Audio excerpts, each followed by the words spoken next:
Mind Gap Podcast.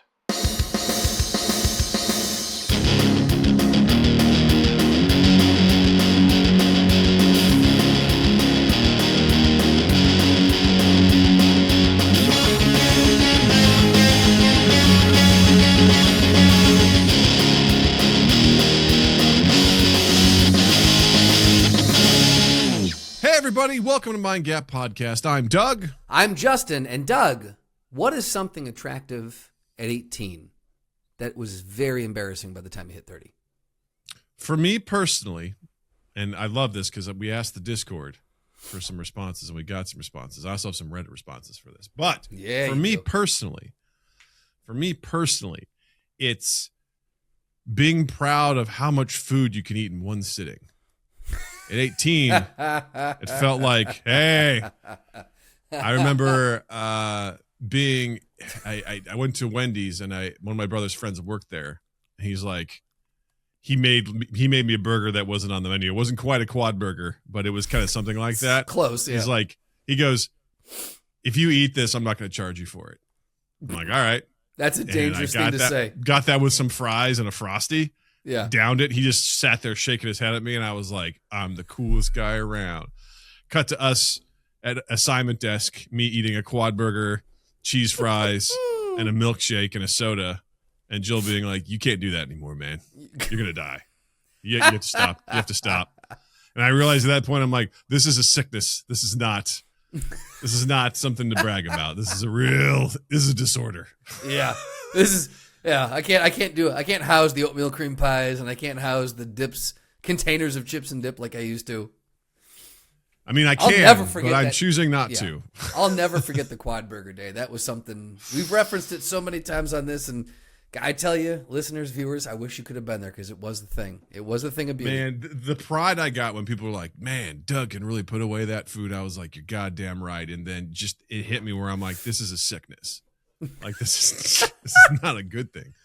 This is bad eating habits that I don't I've have had a healthy from day relationship one. with food. I sure don't. I like it a lot, I and like I will it too eat much. a lot of it. And that's I have to make conscious efforts every day to be like, let's have fruit. Hey, buddy. Let's eat less and let's eat fruit, you know? Yeah, maybe a grain. I don't know. Yeah. Why don't we have some, let's have some oatmeal, you know? Yeah. And I enjoy those things. But like, I've also been in the mood lately where I really want to bake stuff. I got this book, this cookbook that's all about cookies.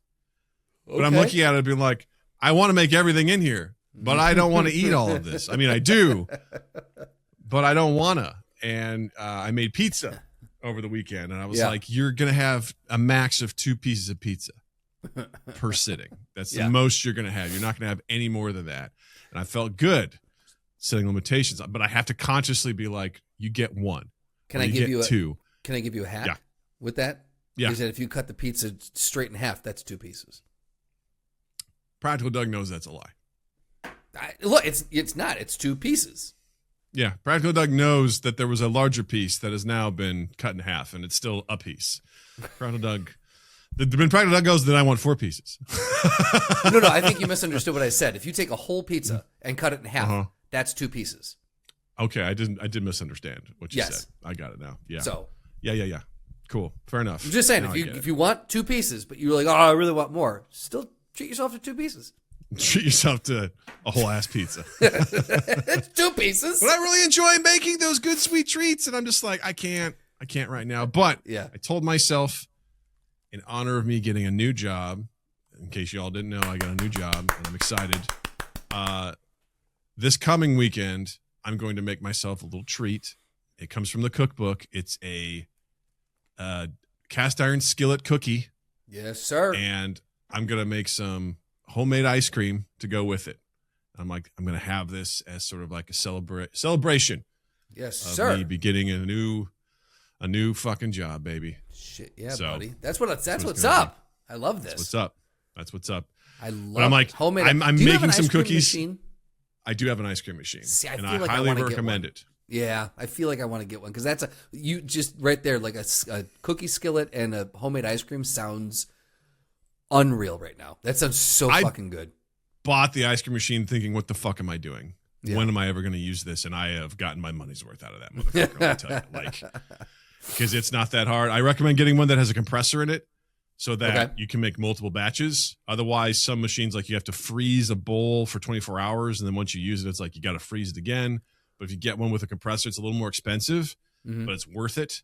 And it's amazing. Like, I've talked about this before, but like, you make yourself a homemade vanilla ice cream, might be like boring. It's fucking delicious. Sure. It's the best ice cream you've ever had. It's fresh. It's delicious. It's wonderful.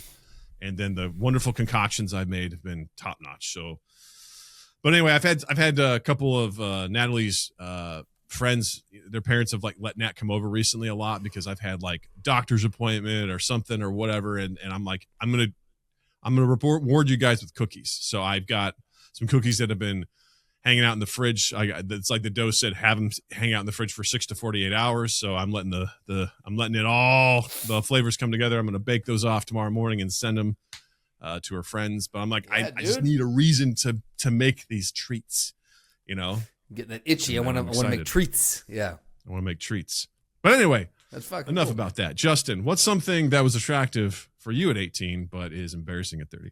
So it was covered in the Barbie movie, which I thought was perfect because that means that it is a universally acknowledged thing, is playing the guitar whilst trying to woo a young lady.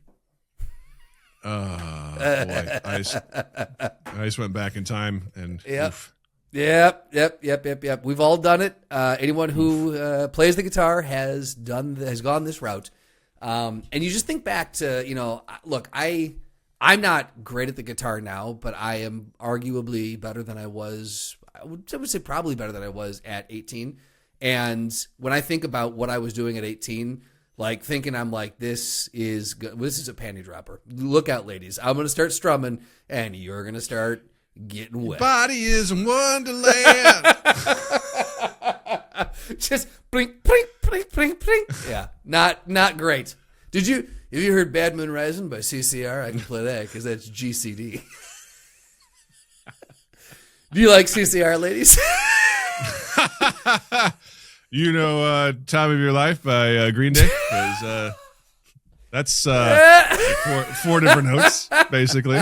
And I have a cold, so I can sing it right now. Yeah, right? Yeah. Oh, God. That is, yeah, right? I'm telling you, like, it's so fucking cringe now, just thinking back on that. And thinking, those poor people, not only just the girl, but anyone else who's in the room that had to endure, we're doing a sing-along now. This is fun. This is great. All right, well, let me share a story of mine. Oh, please, specific. Dougie. Please. So there was a male beauty pageant in college called Mr. Augustana. Yes, sir. And when I was a sophomore, like one of the contestants last minute couldn't make it. So someone just reached out to me and was like, hey, do you want to do this? And I was like, yeah, sure, whatever. I had no intention of winning. I just wanted to get to the swimsuit competition because I had a pair of shorts that I had gotten. It was basically spandex underwear that I had gotten while I was traveling abroad that were of the statue David, that were just the part of his dick, basically.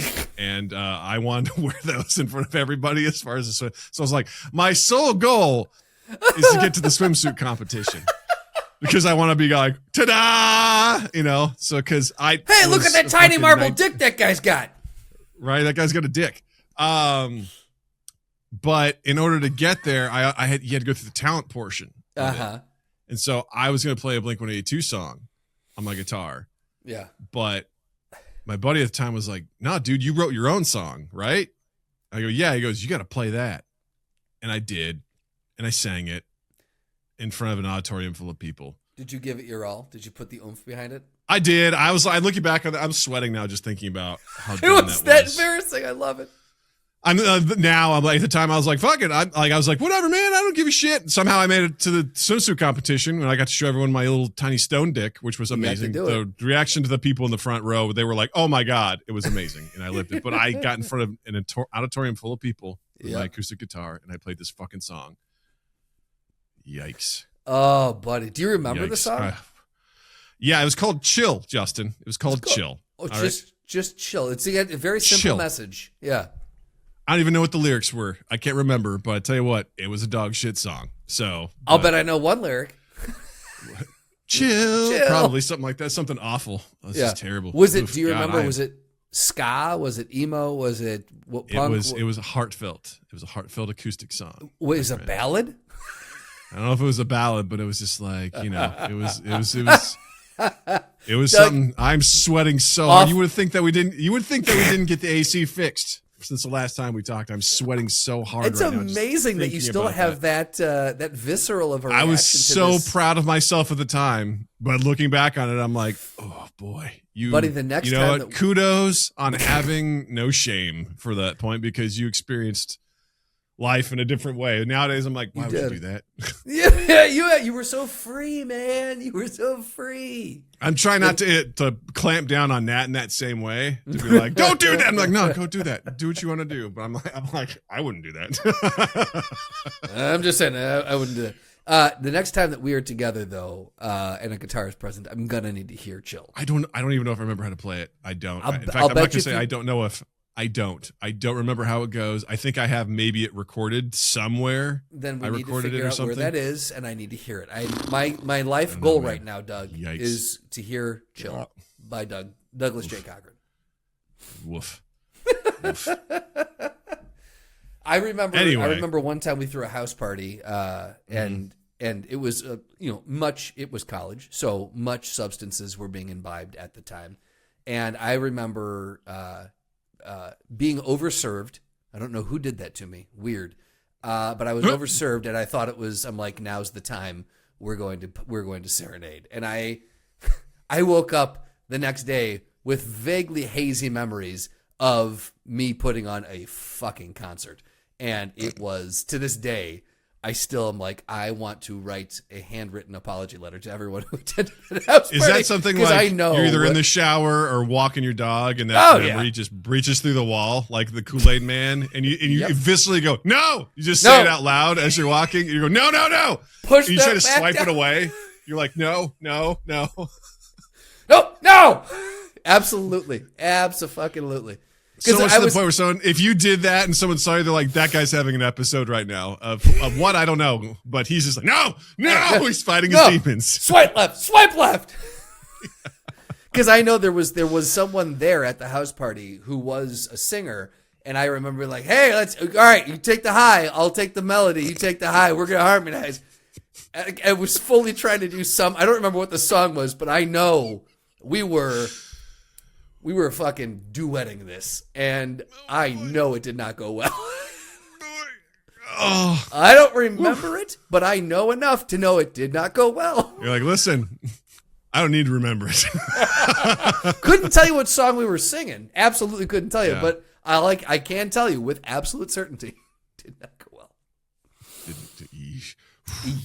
Yeah. What do our friends? What do the Mind Gappers have to say? Well, I put this out to our Discord. Which you can check out, youtube.com/mindgappodcast. Link is in the description. Noah said, going on dates in your parents' basement. Kind of cool, getting that like, hell yeah, this may be their house, but it's my space, babes. They won't bother us down here so we can make out in private. And at 30, that's sad. Yep. I was like, yeah, you remember you had, because that's one thing that I remember so much from my youth is like, there was just no private space to go. Not at all, point, man. You're a teenager. Yep. And you just wanted some space to go and fuck around. Yeah. Whatever. I remember finding the most creative places to go and make out with a girlfriend. Yes. We used to have to trying to find anywhere. Find places to park at night. Like, let's just park in and so many times, and Sean, so many times we had the cops come by, and I was just like, fuck. Because then you got to answer, what are you guys doing here? Any alcohol? No, we were totally sober, but like, you're just like, fuck. So then you got to answer the questions, and you got to move along, and it's such a pain in the ass, man. Just trying to get an over the pants hand job, sir. Yeah, That's man. all I was trying to get, Just trying to get mine, dude. Can I? Yeah, I remember going to we had a national park out by where I lived, and I went there, and I didn't realize that the place closed at dark. Oh, no. So here we are, just like parked in the park guy's like, hey, you got to get out of here. I'm like, oh, my bad. sorry. My bad. Yeah, you just want a place to be, so to have like a basement where you're like, yeah, we're cool down here, but yeah, at 30, not so great. You're like, no, not great. But also understandable given the economic situation Totally no judgment. Like, I get it. You do what you have to do at the time, you know? Yeah. Zinni said, wearing overalls when you're not a farmer. Cool at 18, not cool at 30. There you go. Some people might disagree with that, but if that rings true for Zinni, your truth is power. I love this. 100%. And Emilio said, buying things you don't really need. Financial maturity is something I really didn't learn until I was in my 30s, and I'm still learning consistency with it into the next age bracket. And that got me thinking about how whatever meaningless job I had, I remember I had this telemarketing job that I worked part-time and I got paid every week. I'd get like $90 in my paycheck. And my buddy Colby and I would cash our checks and go to King's Buffet, baby, and immediately spend some money. Just eat. I mean, for bang for your buck, buffet, Chinese buffet is a good place to go, but like immediately spending that money. You know what I mean? Like, look, like you guys were, I would argue you were fiscally responsible because you were getting the most for your money at the time. Yeah, right. But it's like we didn't have regular expenses or anything like that. So we're just like, we asked you to spend this shit. You know, it's like, okay. All right. That's so good. It's same thing in college. Like you'd work, you know, a handful of hours. I worked a handful of hours in the library, you know, and I'm like, UPS. You know, and then I'd get some money. And that wasn't until one summer I worked like several weeks in a row, like full 8-hour shifts at the library. And I wanted to put a gun in my mouth because it was so fucking boring. Yeah. Literally, like, we're in the periodical section, like, we're moving this from this shelf to this shelf. Keep them in the same order. We'll see you at lunch. I'm like, oh my God, really? That's what I'm doing? I was like, I don't want to do this anymore, man. And then you see the money you get. I'm like, this is more than I get per week, but this sucks. I hate this. This is so boring.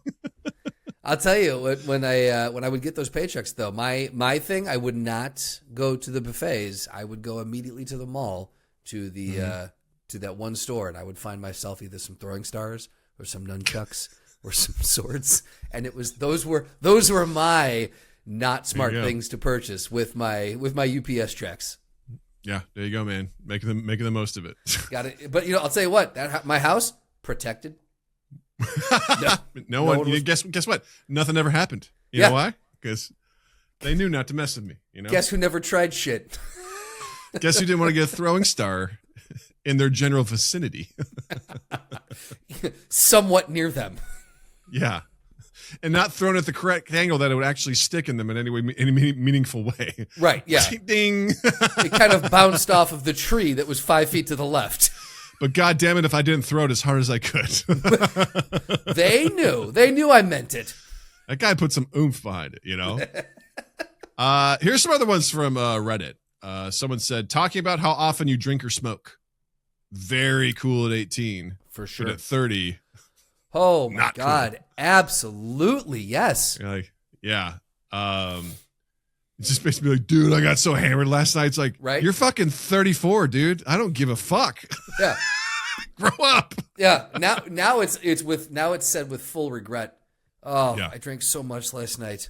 Yeah, it's not like a point of pride anymore. No.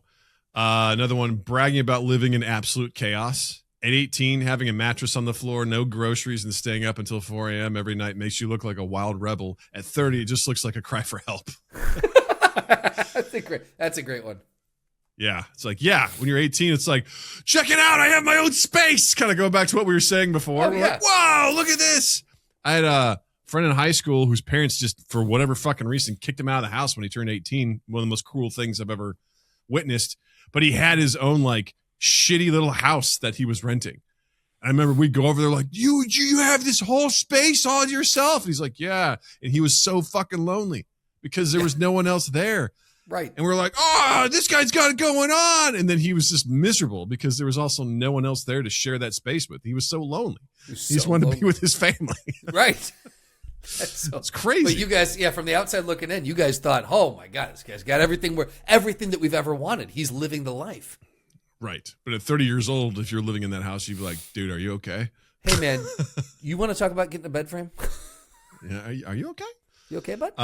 Another one. Getting in fights, period, becomes pretty cringe territory once you hit your late 20s. I remember thinking street fights were so badass when I was younger, but now when I see two grown men throwing punches over parking spots or whatever, I just feel secondhand embarrassment for both of them. Like, bro, we have mortgages and back problems. Why are we still doing this playground nonsense? Plus, your hands hurt way more after punching someone when you're not 18 anymore, and healing takes forever. That's all fantastic points. Right? You see kids fighting, you're like, hey, break it up. You see adults fighting, you're like, what the fuck are you doing? Especially when it's two dudes with beer bellies, and you're like, come on, guys. What are we? What?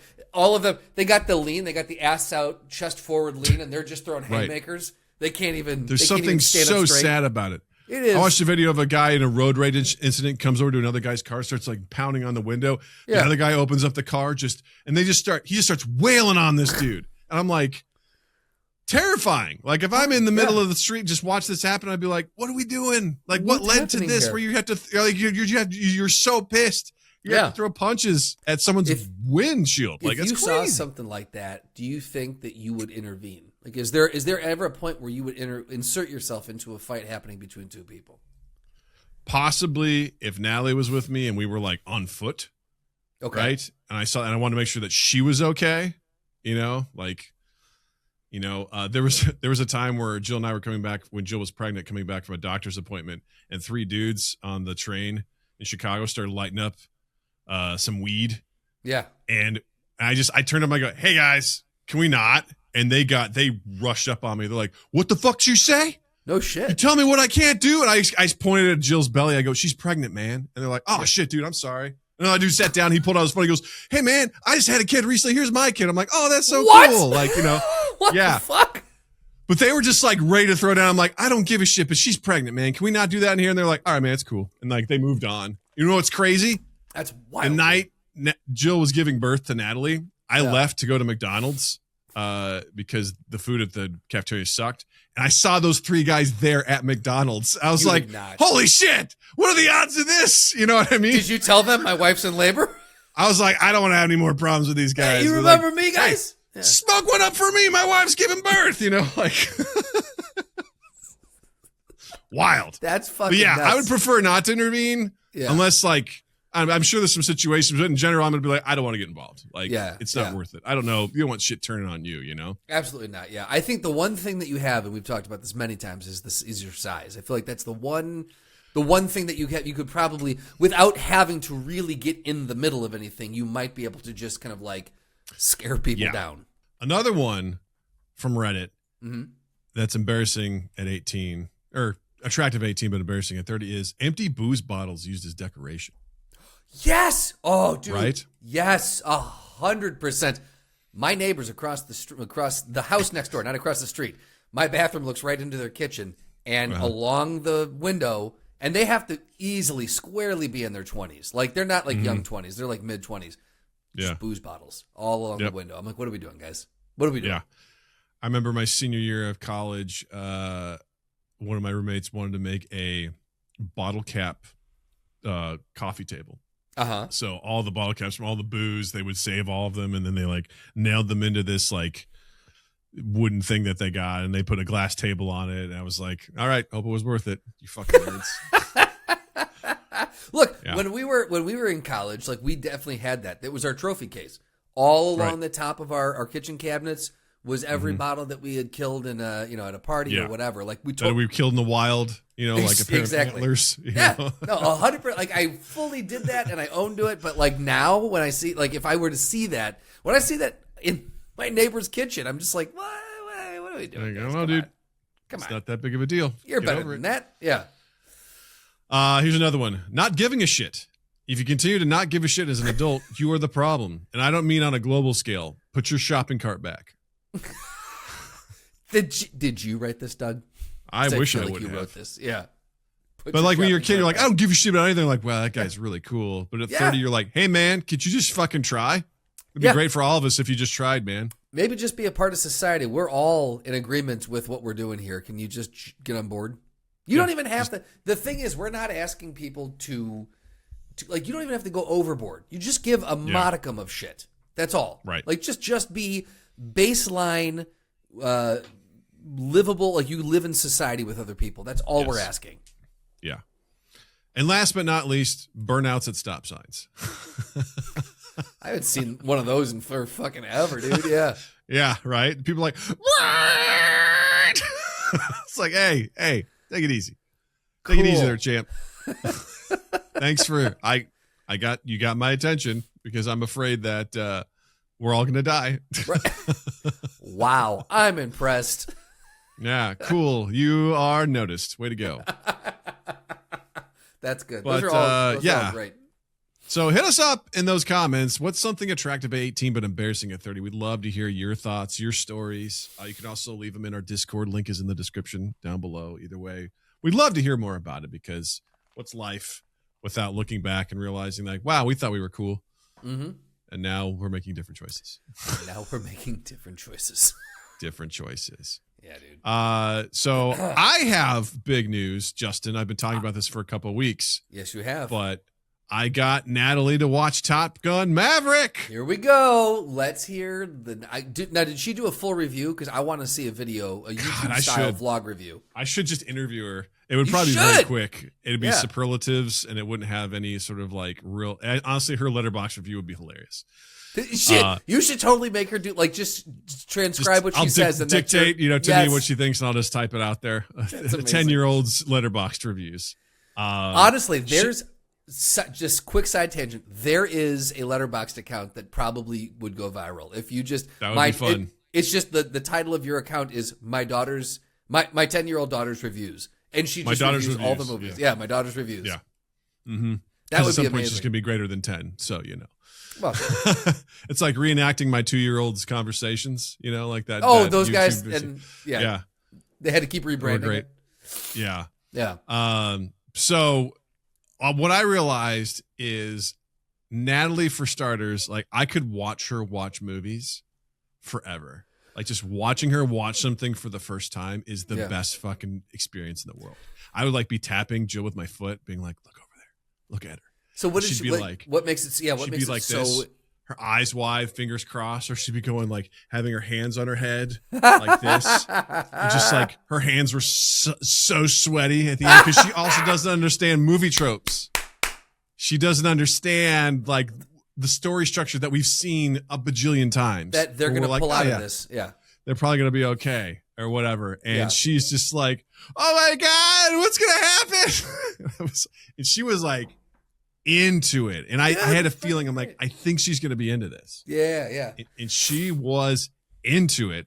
And when it started, I go, the only thing you need to know is that is Maverick. He used to fly with a guy named Goose. Goose is dead.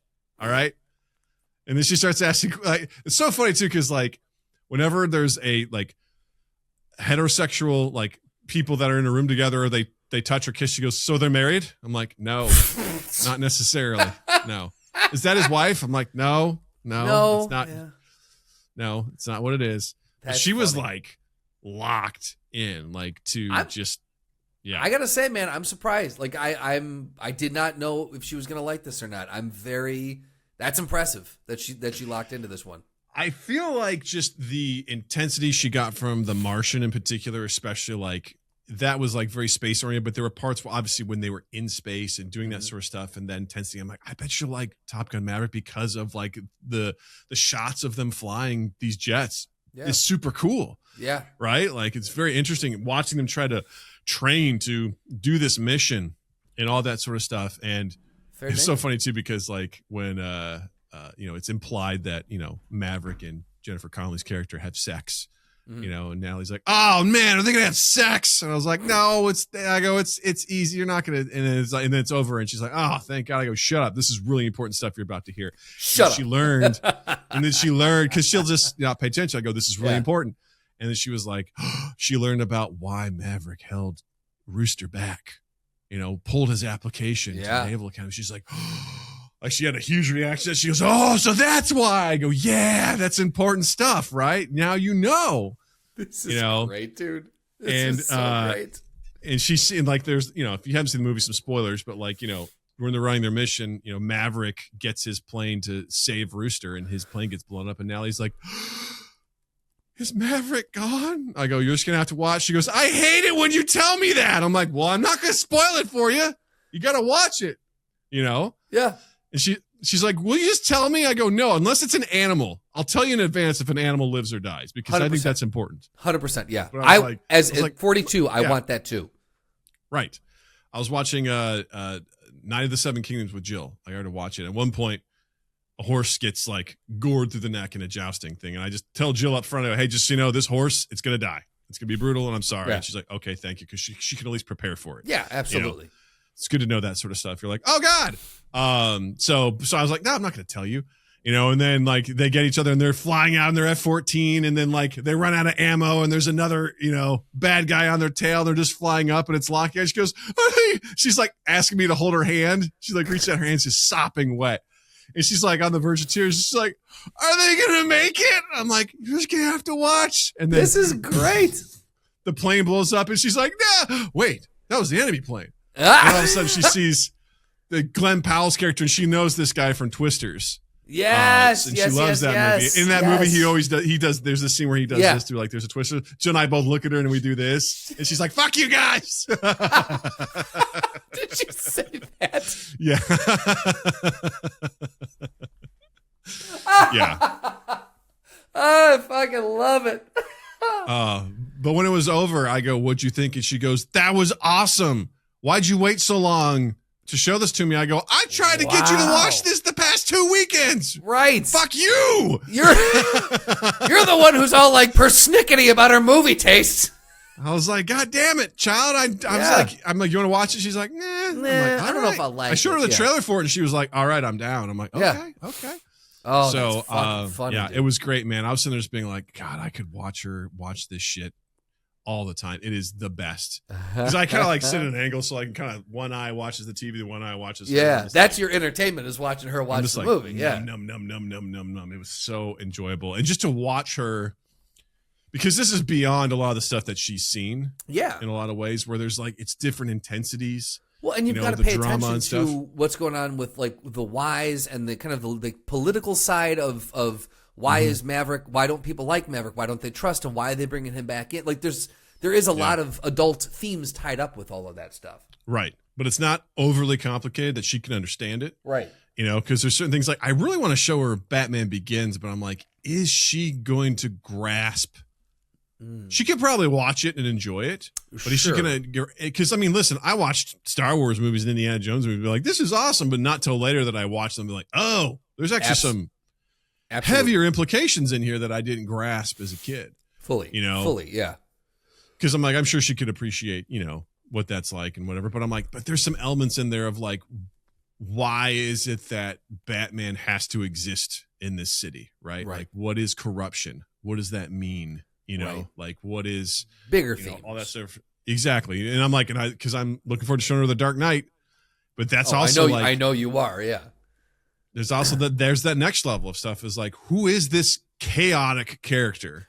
Well, that's chaotic evil. The thing is, with The Dark Knight specifically, I feel like you have such a fucking affinity for that franchise, but for that movie in particular, that you don't want to like blow it too quick. You're like, I really want to make sure she's there and ready to fully absorb and appreciate what this is. Because if you show it to her, she's gonna be like, that's cool. And then chances are you might not get her to watch it again for quite some time. So there's this weird needle you got to thread with that one. And she's told me, she goes, after Top Gun Maverick, she goes, I'm watching that one again. I'm like, hell yeah. Yeah. Like, that's the biggest compliment you can ever get. Yeah. And I was like, I'm starting to get, because I can judge really well with pretty high accuracy what Jill will enjoy. Yeah. And so when I suggest something now, she doesn't even question me. She knows that like I've got a good I'm attuned to what her things are. And I'm like looking at Natalie now. I'm like, I'm starting to pick up on Natalie's vibe as well. Yep. It's like, I think I can. You and I have had that for a while. And like then I recently I heard someone say, I don't remember where it was, but I think it was like an Instagram sketch reel or something like that, where someone had said, movie recommendations are my love language. And I was like, oh my God, that rings so fucking true. I'm like, that immediately put you in my mind. I'm like, that is Doug's that's how we roll, man. Like when you give a good recommendation and it lands like that, you're like, you're welcome. My job is done here. Yeah. I did it. Because that's the thing too, is like, as much as I want, like right now, Jill's reading the Dungeon Crawler Carl, book. Sure. She just finished the first one. And I'm like, tell me about what you thought about it. Yeah. What did you think? You know, because that's not her typical jam, is that kind of stuff. So this is kind of a tougher read for her. Yeah. You know, and she goes, I trust that it's good, but she's not super into sci-fi and fantasy stuff. Yeah. So there's already, I liken it to be like, Doug, you got to watch this Downton Abbey show. Like, it's amazing. I'm like, I'm sure it is, but it's not my cup of tea. You know, like it's not my thing. I'm like, I'm sure it's great. No pun intended. But I'm sure if I were able to pass through that, like, you know, to get over that initial hump, I'd be like, yeah, sure. I'm sure it's great. Yeah. You know, with Jill, it's the same thing where she's like, she goes, what's a debuff? I'm like, I'm so glad you asked. So there's buffs and there's debuffs. A buff is a good thing, usually a temporary thing that applied to you. A debuff is something bad, like a poison, you know, it's something that's an affliction against you. And she's like, oh, okay. And so like, she doesn't understand the video game mechanics. She doesn't know what a lot of these like creatures and things are. She's like, I know what mana is because you're a nerd and you've talked to me about that before. So I get what that is. I'm like, you're welcome. But she enjoyed it. And I was like, it only gets better from here. Yeah. Like it only gets better. And like, I'm helping her. She goes, I basically need a companion with me as I go through this to help me understand what's going on. This is how I feel about what is, and this is going to sound like a Arcane. bit, but it's not. Thank you. I'm like, I'm going to ask the name of it because I always do, but like Arcane, this is that for me. Like, I know that it's good. I trust that it's good, but for some reason there's a barrier for me to start or to get into it. And like, I can't get past episode 1. And I know if I did, I have no doubt in my mind, I'd be like, the show fucking slaps. If you can get through those first 3 episodes, that's that first chapter, you are going to be hooked. That's what I'm saying. You're going to be hooked. So I know that struggle. I understand that fully. Mm-hmm. Yeah. Well, I'll say this much about Arcane. Not that I need to pitch you on this now with, you know, the time that we have, but it's one of those things where like, I didn't know anything about League of Legends. Didn't know anything about this world. Sure. Didn't know anything about it. I just watched it and I enjoyed the shit out of it. And I still don't know the full implication. I mean, the League of Legends world is massive. Oh, there's so much lore behind this thing. Daunting. So, but I didn't know anything about it. I barely caught any teasers or whatever. I didn't understand what some of the inside jokes were because I just don't know that world. But I just enjoyed the shit out of it because it was super well animated, super well acted, and the animation is unbelievable. Sure. The music is also incredible. It's just all around, top to bottom, fantastic show altogether. So if you need a companion, Justin, I got you. You know? I'm gonna, and I'm glad that you got if you want to watch them together, we'll watch them together. We'll do it. I might not say no to that. I'm just saying. I think Netflix does a watch party thing, don't they? I think we can do something like that. Probably. I hope so. I mean, maybe. I also own the series on, so I could also just host it on my side. We can do that. But anyway, you can do that too. So here's the big question: is that what's the next movie that you are queuing up for now? I suggested to her The Hunger Games. Interesting. Okay. Because in her next year of school, that is like on the bookshelf in those classrooms is that the start of that series. Okay. So a part of me is like, I don't know if she's fully there for that yet, but I'm like, it would be kind of cool to watch that with her because also she could potentially read the books soon. I mean, she could probably read them right now, but I just like how that's part of the curriculum for next school year. So I'm just like, we could just start watching that now. I don't think I showed her the trailer for it. I don't think she's as into it, but I'd be curious to see if she sat down and watched it. Yeah. What she would think about it, because I think it'd be cool to see her kind of like process. Because I explained to her, I'm like, there's a dystopia. Do you know what dystopia means? Right.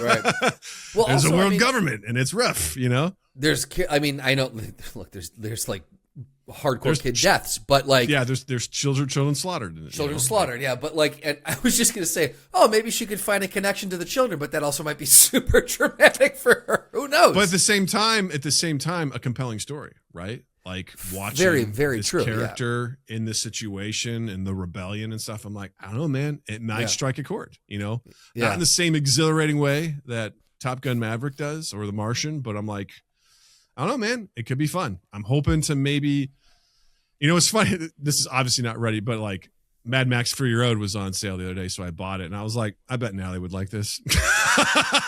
Eventually, honestly, not like there's not bad language. Oh, sorry. I was thinking Furiosa.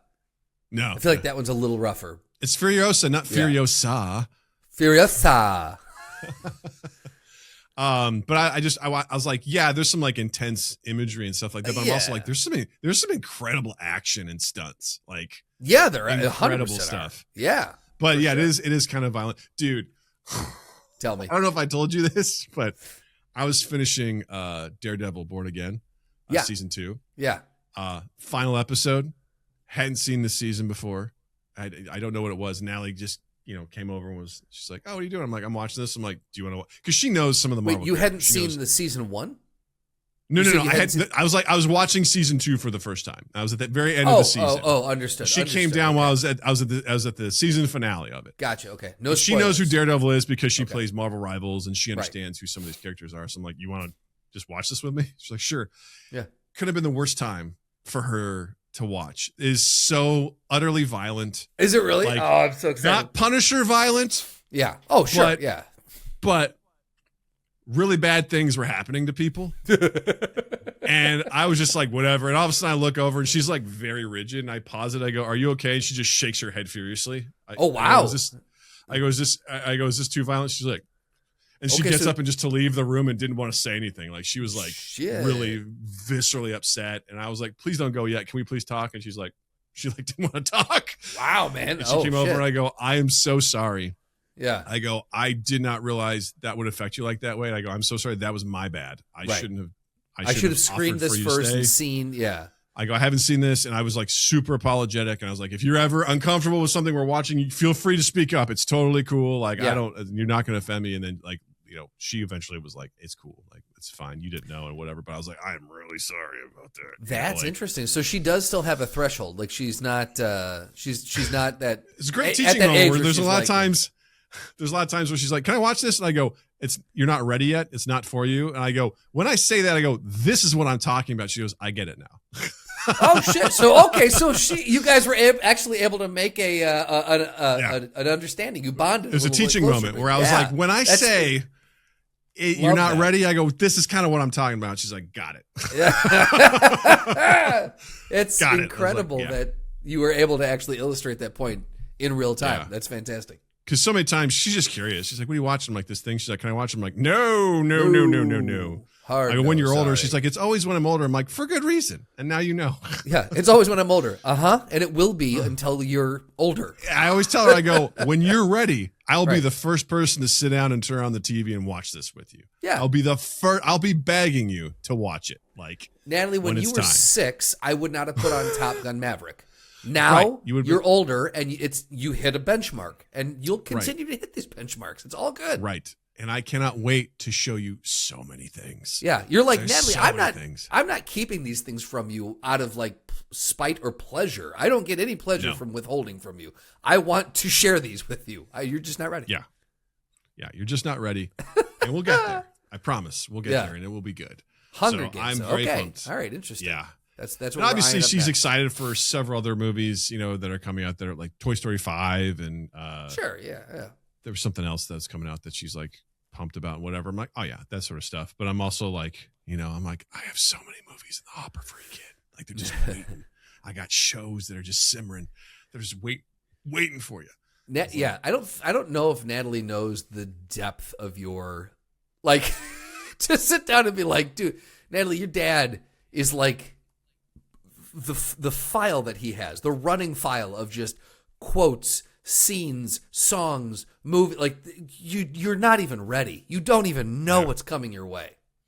I was like, I do love that she loves movies. I love that she loves the movie experience, going to the movies. Like that makes me very happy because I enjoy taking her to see that sort of stuff. It is interesting that you say that because a while ago, a couple of years ago even, you were very staunchly like, "I don't think I need the theater anymore. Hard stop. I'm very happy with what I got." And so you feel like you've kind of reversed that a little bit.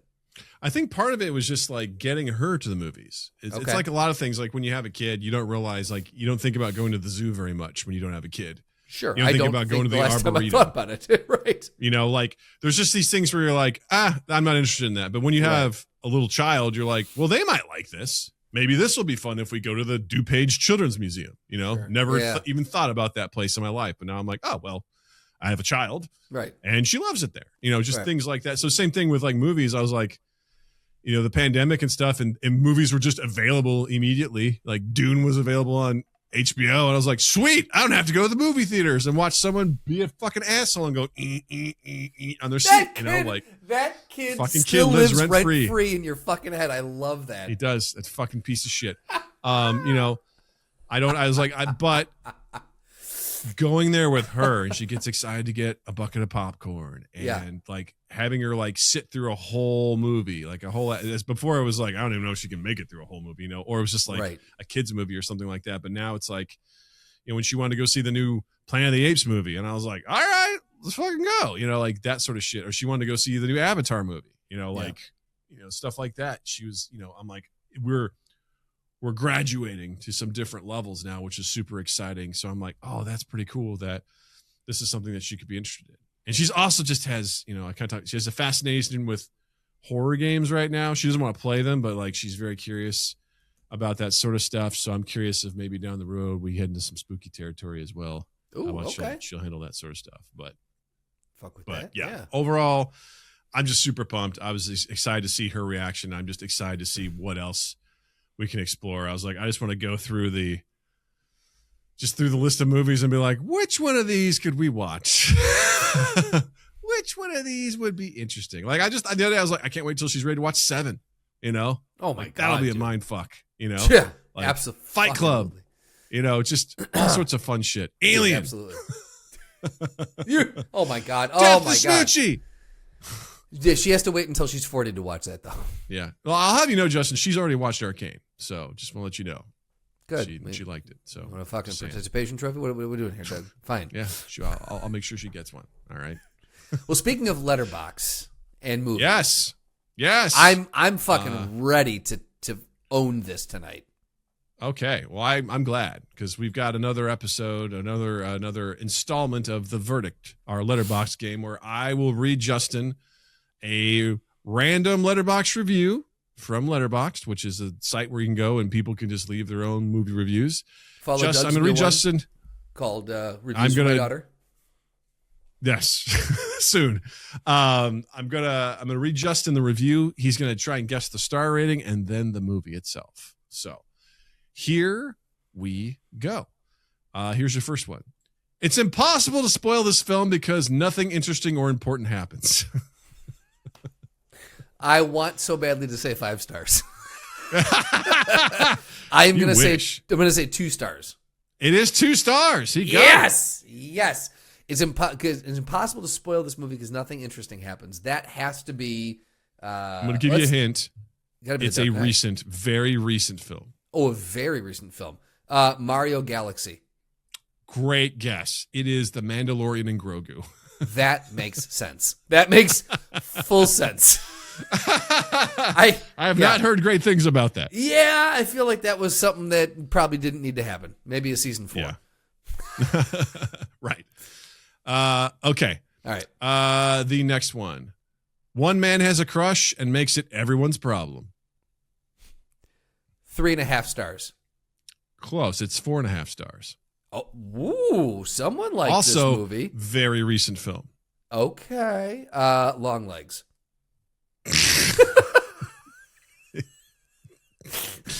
It's the movie Obsession. If you're familiar with that one. Yeah. I want so badly to go see that movie. Yeah, it looks interesting. Curry Bag. We could do an entire episode on just my new obsession with him. But go ahead. Your obsession with Obsession. I'm living large. Okay, here we go. This is the first time Willem Dafoe has not looked like the human embodiment of evil. He was truly Willem Defriend in this. What a 4 stars. Got to be 4 stars. 4.5, actually. 4.5. All right, so we got another fan. Willem Dafoe, Willem Defriend. This is my favorite review of all time. I love this. Oh my God. It has to be Antichrist. Good guess. It's The Florida Project. The Florida Project. Yes, that was my next guess. Yes, of course. Yes. Next one. This movie would be crazy good if it was animated. That be crazy good if it would. All right, so the person kind of liked it, kind of didn't. They thought it could be better. I'm going to say this one gets 3.5 stars. Very close. 3 stars. You're in the 3 right, stars. Okay. right ballpark. Yeah. Right in there. It would have been great if it was animated. Good God. The Substance. How to Train Your Dragon, the live action version. Oh, okay. Very nice. Another funny fuck.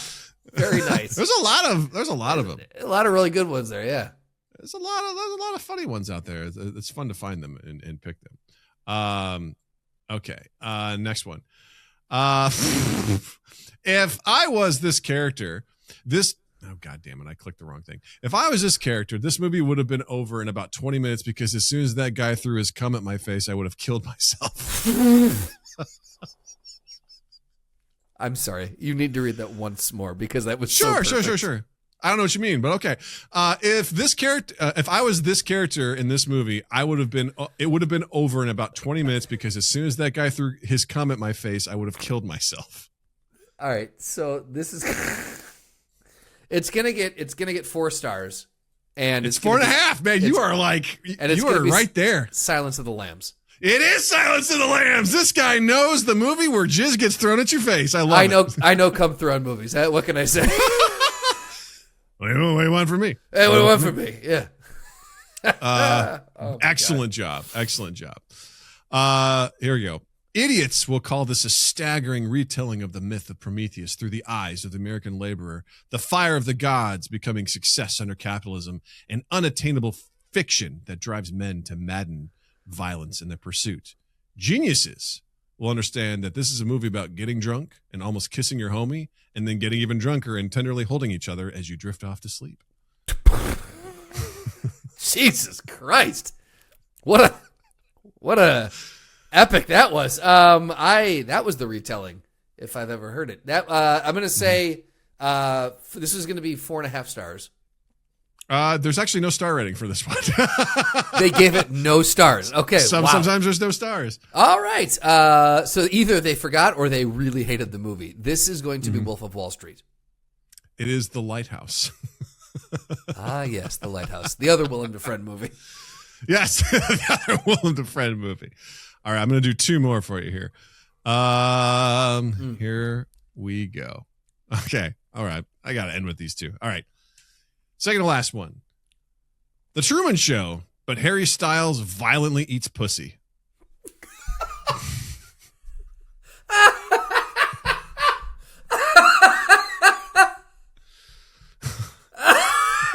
Sorry.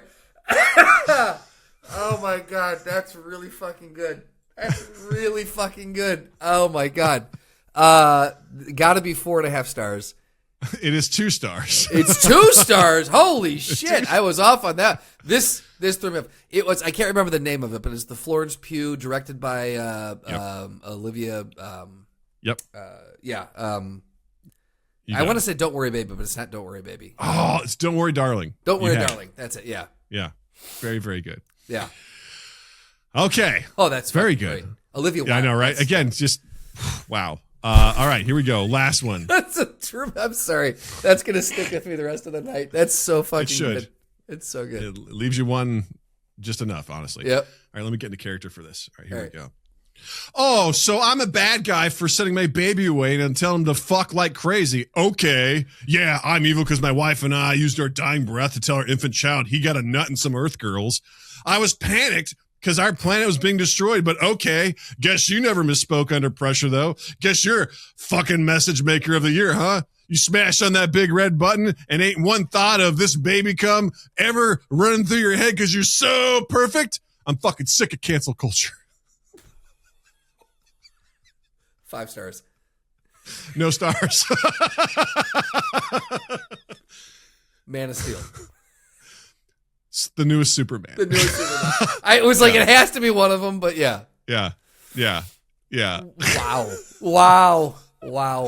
Because in that movie, they all learned that, his parents' message is actually, they're like, you have to go and create a harem. Yeah. Oh, right. Yeah, that's right. Yeah. That's right. It's just like, oh, I'm the bad guy for telling my kid to go and have sex. Okay. Is your planet blowing up? You never misspoke? I'm sick of I love that culture. I'm fucking sick of cancel culture. Oh, man. That shit, my fucking man. cheeks are well done. Oh. I love unhinged reviews, man. They're the best. Whew. All right. Justin, what do you got to recommend this week? I'm going to recommend a movie from 2011. It's called Win-Win. And it stars Paul Giamatti, Amy Ryan, Bobby Cannavale, Burt Young, who you might know as Paulie from the Rocky movies. And it basically it's about a Paul Giamatti plays a struggling high school wrestling coach and lawyer. He needs the money, so he does the wrestling coach on the side. And this kid shows up. Won't go through the whole how he shows up, but this kid shows up, ends up being kind of a maverick, and so he takes him under his wing, and they start winning, but it's not under the most ethical circumstances that he's operating, and et cetera, et cetera. It's a good movie. It's a comedy. It's kind of like a comedy with heart, but yeah, I would say check it out. I thoroughly enjoyed it. I don't know if it's streaming anywhere for free, but you could rent it for like $3.99 because it was out, 7,000 years ago. I don't know what that was, but yeah, I was like, more than 7. No. Yeah, but go check it out. I think Win-Win is anything with Paul Giamatti in it. Paul Giamatti and Bobby Cannavale together, they play best friends. Oh, they're fucking gold together. Yeah, I like them. They're good. They're good. They're good. They're good. Dougie, what do you got? I'd recommend Daredevil Born Again Season 2. There we go. I think it's very good. I thoroughly enjoyed it. And just go check it out. I don't want to spoil anything. I think it was just, I don't know, man. Charlie Cox as Daredevil, he's phenomenal. Just absolutely phenomenal. Perfect casting. And just, I love the fight sequences and stuff, and just how he's always breathing heavy at the end of it. He's always panting. Have you seen the memes on that? Online? No. Everyone's, they're great. Yeah. Yeah. I just love it because it's like, it's always, since the first season, it's always felt realistic from that first tracking shot in the hallway. Oh, God. And when he's done, he's just like, he's absolutely exhausted as he's like throwing like final kicks and punches, and he gets the kid and he walks out. I was like, yeah, that's exactly how you'd feel. After fighting about 10 guys. 100%. That's how you feel. That's how most people would feel after fighting one guy. That's how most people feel just walking up the stairs. You know what I mean? Which, by the way, they asked me that when I went into surgery, for getting the cysts off my balls. They were like, do you get winded? If you walk up a flight of stairs, would you get winded? I'm like, thankfully, no, because I've been working on it. Yeah. But also, kind of like depends on how big of a flight. Like, what are we talking? Because who doesn't? Right? Talking about, there's a lot of stairs that could get you winded, Yeah, man. But check it out on Disney Plus. Daredevil, Born Again, Season 2. It's worth it. Cool. Well, gang, thanks so much for hanging out with us once again. We appreciate you. And be sure to check us at youtube.com/mindgappodcast and check out the links to our Discord, Patreon, our merchandise. And also like and subscribe while you're there. Leave us a comment on anything we talked about. What movie should Natalie watch next? Let me know. I'd love to hear all about it. And be sure to check out Justin online as well. On Instagram, at Justin_Michael, spelled Mikel. It's the fun way of spelling it while you're in the online realm. Anywhere where you can find audio podcasts, guess what? You can listen to us there as well. Go ahead and subscribe, rate, review, download, listen, all the things. Listening is a big one. That helps us a lot. But then sharing. Let someone know that we exist. It goes a long way, and we're very appreciative of that. And then TwoEastEighth.com, TwoEastEighth on all social media, loveandimprovfilm.com, loveandimprovfilm on Instagram, and Strange Frequencies on the old social medias and on YouTube. Yeah. Yeah. With that, I'll say, Justin, thank you. Douglas, thank you. Listeners, viewers, thank you. And you all have a dandy fucking week. Mind Gap Podcast.